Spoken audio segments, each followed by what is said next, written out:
Just after midnight on April 26, 1986, the Chernobyl Nuclear Power Plant was quiet.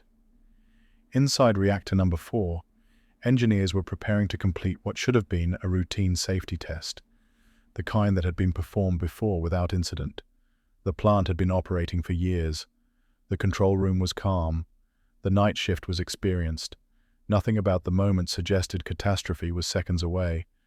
But within the next 90 seconds, everything would change. 90 seconds.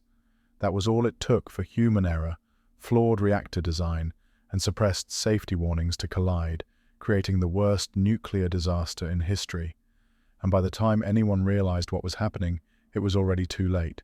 The purpose of the test was simple on paper.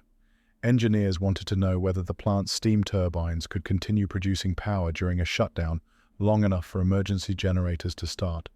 This mattered because cooling systems needed electricity even after the reactor was shut down. The test had been postponed earlier in the day, forcing it to be run under less than ideal conditions.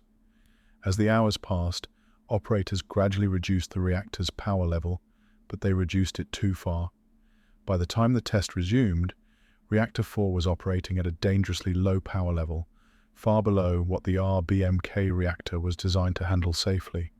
To compensate, operators withdrew control rods well beyond approved limits.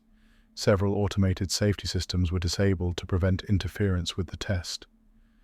By midnight, the reactor was unstable, though the operators didn't yet understand just how unstable it had become. At 1:23 a.m., the decision was made to begin the test. At 1:23:40, the AZ5 button was pressed.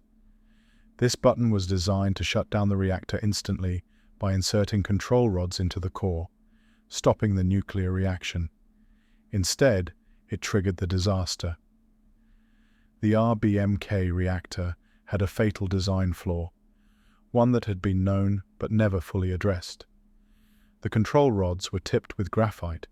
When inserted, those graphite tips displaced neutron-absorbing coolant before the rods could begin slowing the reaction. For a brief moment, instead of reducing power, the reactor surged. Power output increased violently. Fuel rods ruptured. Cooling water flashed into steam. Pressure built faster than the reactor could contain it. At 1:23:44, the first explosion occurred.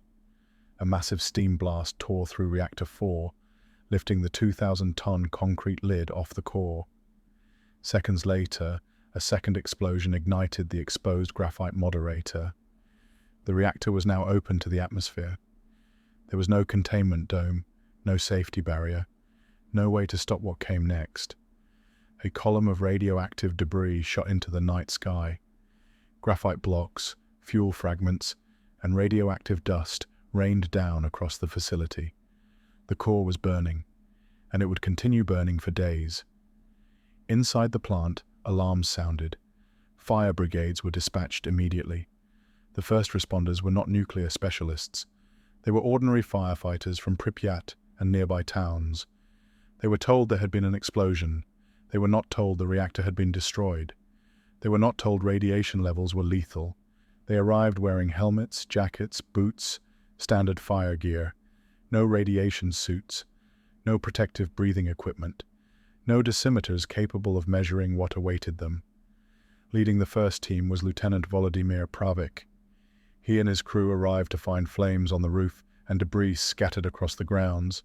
They believed the fire had to be extinguished to prevent it from spreading to Reactor 3. What they didn't know was that they were walking across fragments of the reactor core itself. The graphite beneath their boots was radioactive.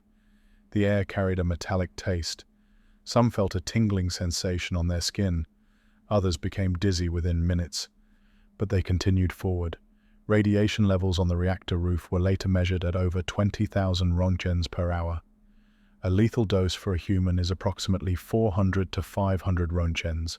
At Chernobyl, a fatal dose could be absorbed in less than a minute. Closer to the exposed core, radiation reached 30,000 roentgens per hour. The firefighters' dosimeters maxed out instantly. They had no way of knowing how severe the exposure was. They only knew the fire had to be stopped. The men dragged hoses up stairwells and ladders. They fought flames fueled not just by burning asphalt, but by radioactive graphite and nuclear fuel. Temperatures exceeded 3,600 degrees Fahrenheit. Radiation poured through their bodies. One by one, they began to collapse. Some vomited violently. Others lost strength in their limbs. Several had to be carried down by their fellow firefighters. Among them were Nikolai Titanok, Vladimir Tishura, Nikolai Vashchuk, Viktor Kibanok, and Vasily Ignatenko. They did not abandon their posts. They worked until their bodies physically failed. By dawn, the fire was largely under control, but the damage had been done. The men were rushed to hospitals in Pripyat and later Moscow. Doctors quickly realized they were dealing with severe radiation poisoning. Their bone marrow was destroyed. Internal organs began to fail. Skin blistered and peeled. One doctor later said it was like watching a body dissolve from the inside out. Despite all efforts, most of the firefighters died within weeks.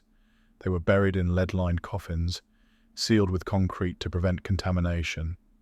They were the first confirmed victims of Chernobyl. Meanwhile, the reactor continued burning. For 10 days, radioactive material poured into the atmosphere. Radiation alarms sounded across Europe. Contaminated rain fell in Belarus, Scandinavia, and beyond. In Pripyat, nearly 50,000 people continued their daily lives for 36 hours before evacuation began. Children played outside.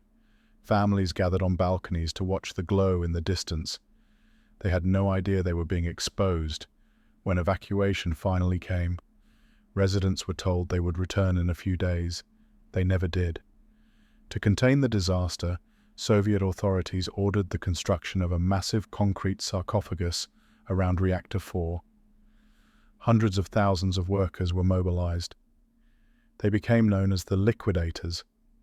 Their task was to clean radioactive debris, decontaminate buildings, and construct the containment structure. Estimates range from 350,000 to over 800,000 people involved. Many worked with minimal protection. Many suffered long-term health effects. Some did not live long enough to see the collapse of the Soviet Union. Today, Reactor 4 lies beneath the new safe confinement, a massive steel structure designed to last 100 years. But radiation remains. The surrounding exclusion zone remains largely uninhabitable, and the story of Chernobyl remains a warning.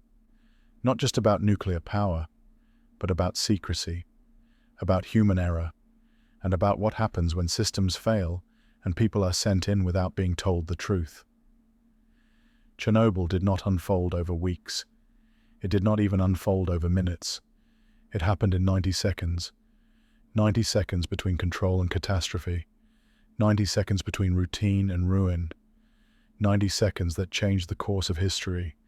And by the time anyone realized what was happening, it was already too late.